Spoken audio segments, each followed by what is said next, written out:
Hi అండి, మా mummy ఈరోజు హెల్తీగా ఒక స్వీట్ రెసిపీ చేసింది. దీనికోసం ఒక కప్పు బెల్లం వేసుకొని కొన్ని వాటర్ వేసుకొని కరిగించుకోవాలి. ఈ బెల్లం వాటర్ని స్ట్రెయిన్ చేసుకొని పక్కన పెట్టుకుందాం. ఇప్పుడు స్టవ్ మీద ప్యాన్ పెట్టుకొని నువ్వులు కొబ్బరి తురుము వేయించుకుందాం.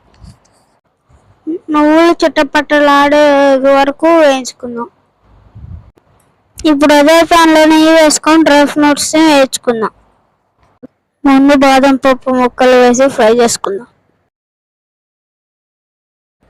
కొంచెం ఫ్రై అయ్యాక జీడిపప్పు ముక్కలు వేయించుకుందాం. ఇప్పుడు కిస్మిస్ కూడా వేసుకొని వేయించుకుందాం. వేయించుకున్న డ్రై ఫ్రూట్స్ని బౌల్లో తీసుకుందాం.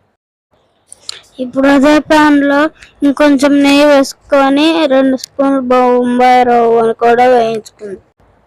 ఇది బాగా వేగిన తర్వాత 1 కప్పు రాగి పిండి వేసుకుందాం. రాగి పిండి నెయ్యినంతా పీల్చుకొని మంచి సువాసన వచ్చేదాకా వేయించుకుందాం. దాంట్లోనే ఇందాక చేసుకున్న బెల్లం సిరప్ కూడా వేసుకుందాం. బెల్లం సిరప్ వేసుకున్న తర్వాత ఇలా అయ్యేదాకా కలుపుకోవాలి. ఈ స్టేజ్లో ఇంకొంచెం నెయ్యిని యాడ్ చేసుకుందాం. ఇప్పుడు దీంట్లో వేయించి పెట్టుకున్న నువ్వులు కొబ్బరిని వేసుకుందాం. నువ్వులు కొబ్బరి వేసుకున్న తర్వాత దీన్ని బాగా మిక్స్ చేసుకుందాం. ఇప్పుడు కొంచెం యాలకుల పొడి యాడ్ చేసుకుందాం.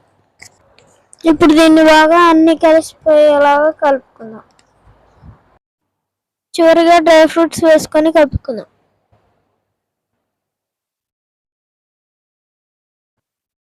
ఇప్పుడు దీన్ని నెయ్యి రాసుకున్న ప్లేట్లోకి తీసుకుందాం. అంతా ప్లేట్ మొత్తానికి ఈవెన్గా అడ్జస్ట్ చేసుకుందాం. 10 నిమిషాల తర్వాత పీసెస్గా కట్ చేసుకుందాం. అంతే ఫ్రెండ్స్, ఎంతో హెల్తీ అయిన టేస్టీ అయిన స్వీట్ రెడీ అయిపోయింది. వీడియో నచ్చినట్లయితే లైక్ చేయండి. Thanks for watching.